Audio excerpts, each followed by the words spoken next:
Did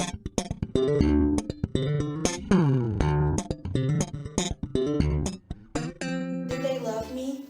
The only praise I ever received was keeping my feelings locked in like a crazy in a asylum.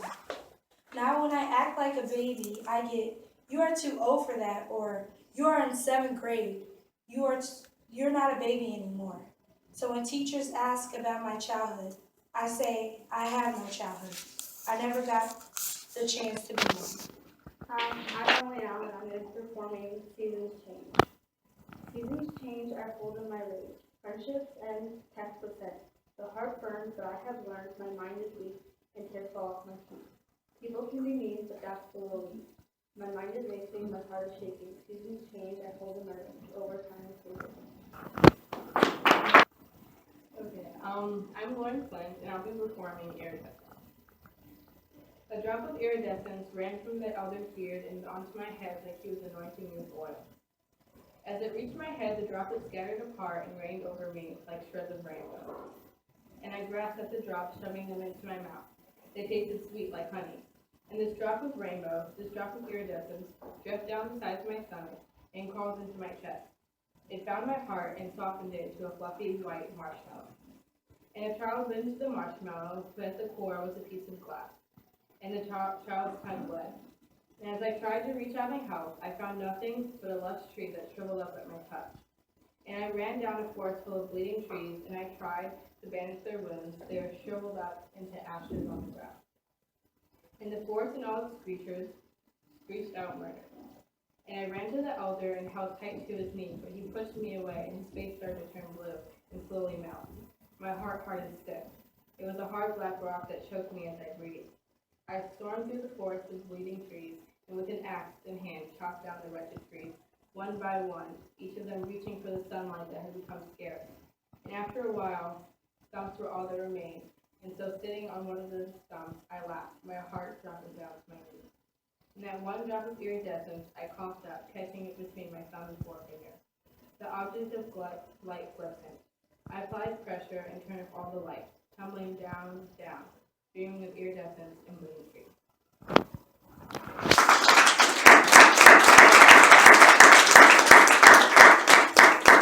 Here we are.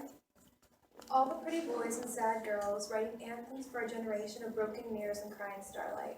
How silly you must seem putting painted flowers in our eyes, shooting bullets of waystone words lodged in our chests to bleed out our stories. We draw up towns of wildflower girls, blooming thoughts and wilting hearts. We write up forests and burn them down with fingertips. What are we but childhood gods, with playground games and fire-soaked nights, big-eyed girls with china doll bones, and all the boys making wishes on falling stars as they walk away from the night sky. And in the silence, you can still hear your heart beating, only a whisper against the crying train. And the snow, like a scene from a fairy tale, resting its head on the trees of the forest.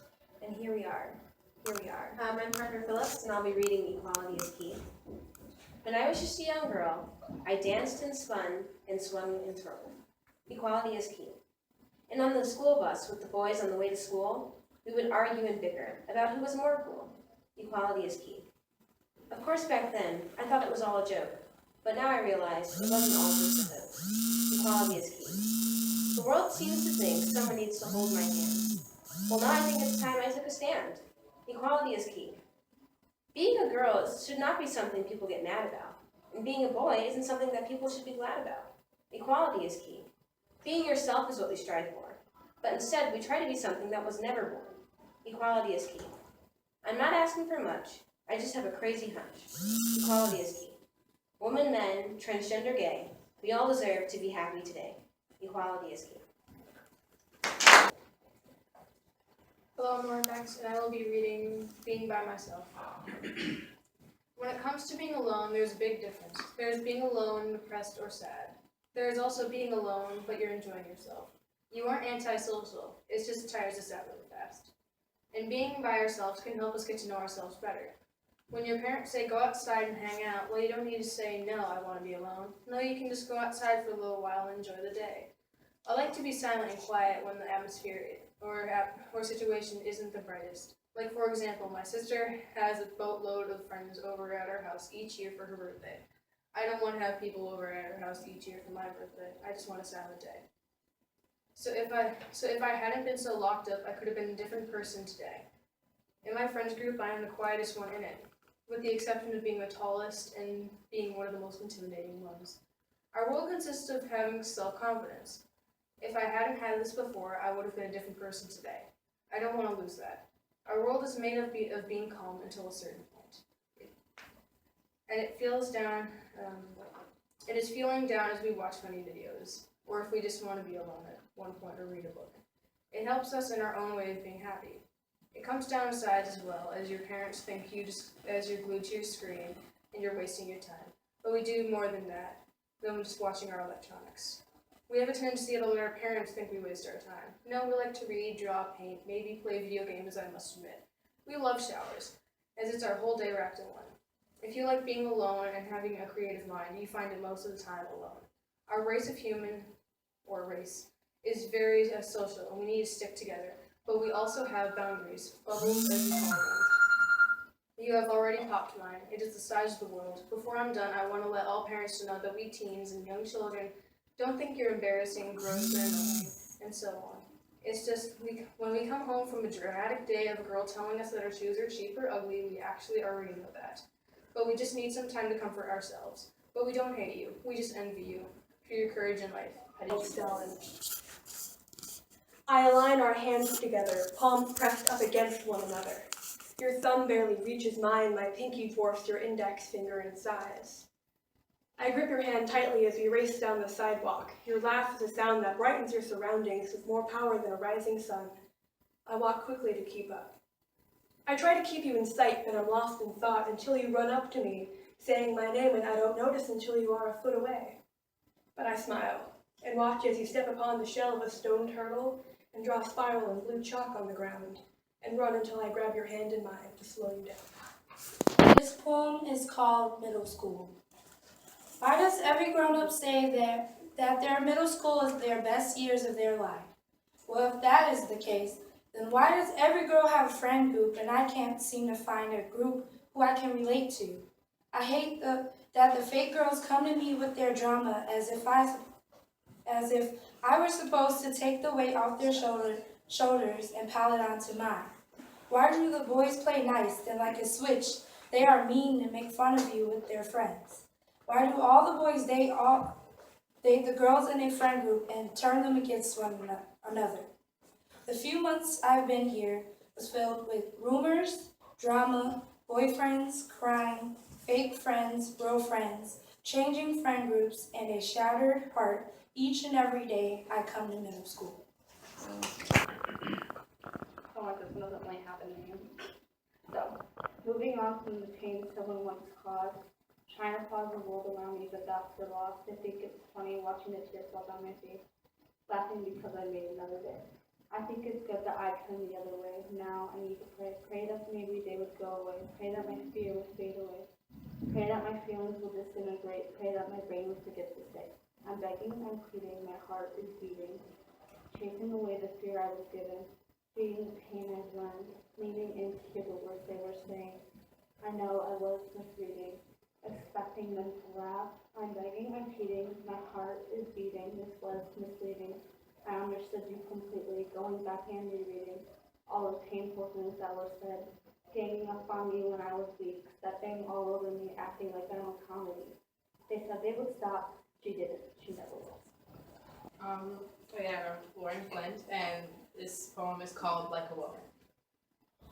When I was 12 and it was summer, my mother was just leaving the house when womanhood came over me. Mother, mother, I shouted, come quick. I caught her just before she went out the door. She cleaned me up and said, Lauren, you know you're going to have to be a woman now. She took me to Devon Street where I got my hands dyed with red herbs and an intricate design. That's all I could think about at the time. I grew bigger. Mother stressed to me, Lauren, cover yourself. Your father would have a heart attack. It's time to go to service early in the morning. I wake and mother is screaming, get ready. I put on a shirt and some jeans. She finds me and says, Lauren, wear a skirt. I put on a tank top and a long flowing skirt. My mother says, your straps are showing, Lauren. Put on a shawl. Be modest, please. I didn't know I was supposed to keep people from knowing I was a woman. Mother said you gotta look like, talk like, walk like, dress like a woman. You have to wear the pink because your brother can't. I'm sorry, I know you wanted the black. No, you and your brother can't play around like that anymore, Lauren. You have to be a woman. Walking into the store, I say, I want that dress. Try it on. Oh no, not today. Mother snatches away. I wear a sweater and leggings all through the week. My brother wears a shirt and jeans on special occasions. I wear a dress and walk like, talk like boys like, love pink like, love 1D like, smell like, look like, identify like a woman. And I only wish I could have the courage to say, Mother, I don't like looking this way. I don't like the ruffles, the colors. I just like black, that's that. And I don't feel like nor want to act like a woman. But my mother would just remind me that in the summer when my womanhood came upon me, I could no longer play like I wanted to play, nor say what I wanted to say, nor wear what I wanted to wear, nor be who I wanted to be. I had to grow up and be a woman, because that's what I was born to be.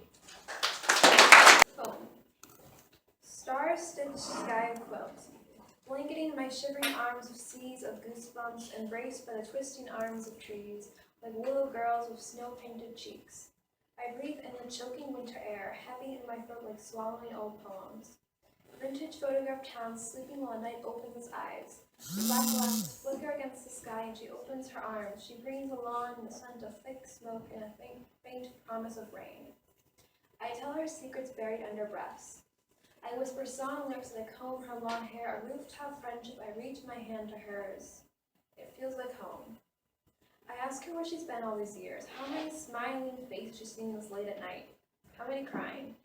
Her crescent moon smile peeks up and she grasps my hand until her stardust falls onto my skin. Her voice so soft that I almost mistake it for a breeze. Perhaps it's just the nightly wind, wanderlust ghost. Anything that makes him cry this late at night is either beautiful or deadly. My eyes are watering. She kisses my forehead with sunset lips. She closes my eyes, whispering I should sleep soon.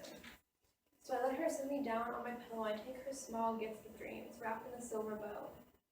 My own little family, the winter girl trees and the sky for fairy-light stars, they sing lullabies as I slowly drift to sleep. Hello again. This poem is called Anger. Anger. It's like a disease, traveling throughout your body, infecting other people. No, anger. It's like lava. It's red-hot glow, destroying everything in its path.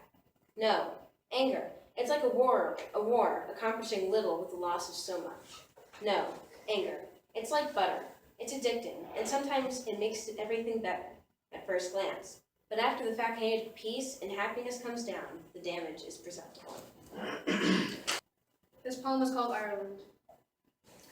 The feeling of cold, moist algae moss making a small, slimy seaweed, as the small yellow-bellied salamanders and frogs sit on its crooked edges, making a small leaf bed in its water's cold, swaying currents. With the pebbles under moving and scratching at each other, between a fallen hollow logs, 5 crawfish feast on a dead minnow, with the snails hiding in its scratched-out dents, eating on the side of the log, picking up any crustaceans that they can find. With the blue heron gliding along the waters like a canoe, cutting through the water, with its long legs reaching into the water's deep ends and trenches, grabbing anything that will give a signal of life or make the slightest movement, or mistakenly grabbed boot, or red, yellow, and green lily pads holding their purple, pink, and yellow white lilies sitting on their ballast pads, with the dragonflies, red, blue, and green, and the magenta buzzing in the frantic movement, making the best of their short time on this earth for themselves.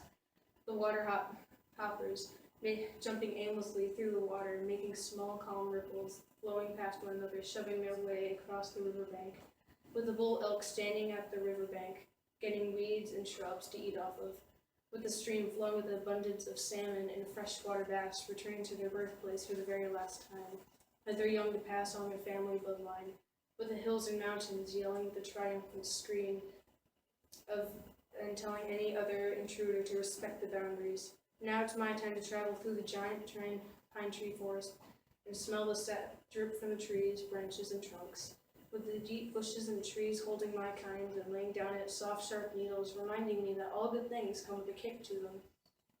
But I'd rather die here in this meadow and let the wind carry me out of this world to a paradise beyond heaven, and the crow overhead telling me to let go.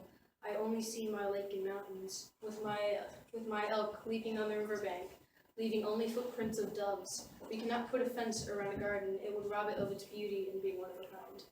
Not the first time that's all about someone did love me back. It's just that this time they won't see it. Little redhead boy, I have a little redhead best friend. My little redhead best friend talks to you. I didn't notice until I saw you on the other side of the classroom. Little redhead boy, you are kind. Little redhead boy, you are funny. You say sorry after every joke. Make sure not to offend anyone. Speak with everyone. Play with everyone. I didn't notice it though. Then you spoke to me. I was taken aback. Little redhead boy speaks to me? Me? Yes, you. Little redhead boy cracks jokes with me. Was it for me? For everyone. I don't know. Little redhead girl, my best friend. I found little curly head boy. He's my boy. Friend. My heart fluttered about so happy for best friend, but then say what about me? Their hearts was closer. I decided I love little redhead boy. He will be with me on their part. My boy says you are nice, funny, smart. No butterfly. Little redhead boy, red boy. You are a little boy. I asked if we could be acquaintances. You said yes, but now you never talk to me. And there are no butterflies. Just a whole, I'm fine, but I'm the only big girl, and big girls don't cry. Over little redhead boys who are free birds, uncaged, uncut, not wanting to be held down by me. I'm sorry, boy.